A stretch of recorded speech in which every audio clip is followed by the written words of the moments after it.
All right, let's get right into it. What if I told you there's a laser so powerful it can, for just a moment, outshine everything on Earth combined? Well, it's not science fiction. That laser just fired up, and we're going to take a look inside to see how it's pushing the very boundaries of what we know about physics. So, in its very first big experiment, the Zeus laser fired a blast with 2 petawatts of power. Now, what in the world is a petawatt? Well, it's a 2 with 15 zeros after it. We're talking 2 quadrillion watts. It's an amount of energy that is just hard to even wrap your head around. And here's maybe the best way to picture it. For a split second, an almost impossibly small moment in time, this one laser beam in a lab in Michigan generated more power than if you took 100 planet Earths and added up all their electricity consumption at that exact same instant. It's just completely off the charts. So let's properly introduce the star of the show here. This is Zeus, which stands for the Zettawatt Equivalent Ultra-Short Pulse Laser System. It's housed at the University of Michigan, and it has now officially taken the title of the most powerful laser in the entire United States. Now, 2 quadrillion watts is an insane number, but the real secret sauce here is the time. All of that power gets concentrated into a pulse that lasts just 25 quintillionths of a second. I mean, you can't even perceive that. If you blink your eye, you've missed millions of these pulses. It's that incredible compression, packing all that energy into a tiny sliver of time that makes it so immensely powerful. And, Zeus isn't some secret government project locked away from the world.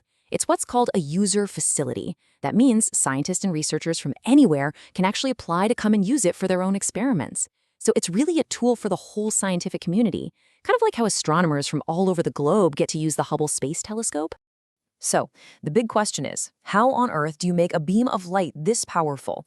Well, the process is this amazing dance of physics and engineering, and it all happens inside a building about the size of a school gymnasium. Okay, so it basically happens in 3 main stages.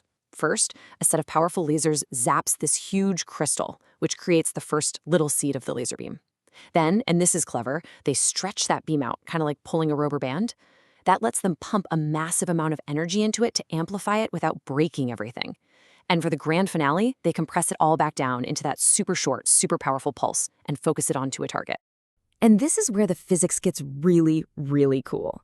When that incredibly intense pulse of light slams into a gas, like helium, it's so powerful it just rips the electrons right off the atoms, turning the gas into a plasma.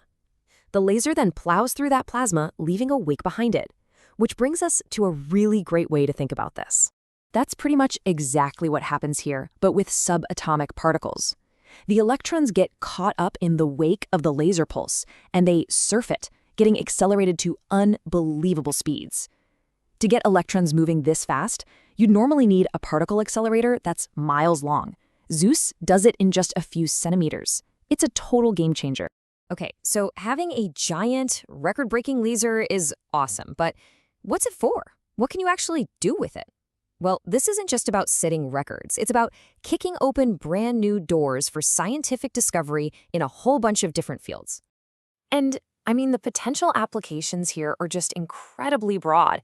We're talking about huge potential leaps in medicine, new technologies for national security, revolutionary ways to study materials, and even, get this, recreating the conditions inside stars right here on Earth.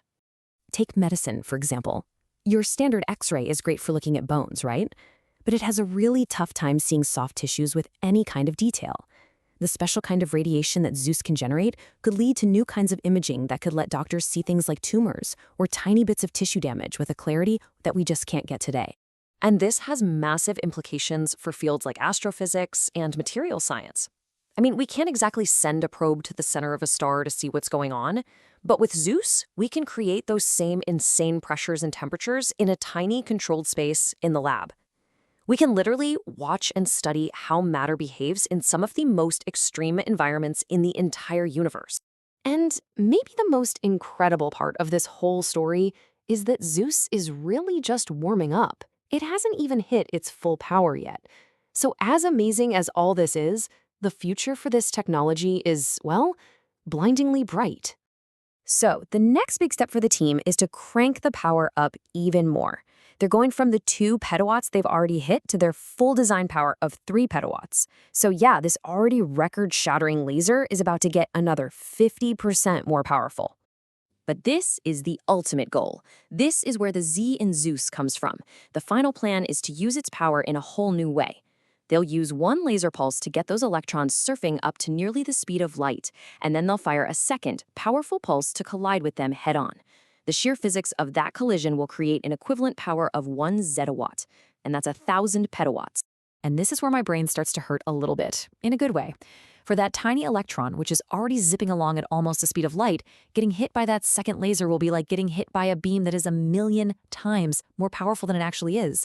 We are talking about creating physical conditions that we have never, ever been able to produce before in human history. And that really brings us to the ultimate question, doesn't it?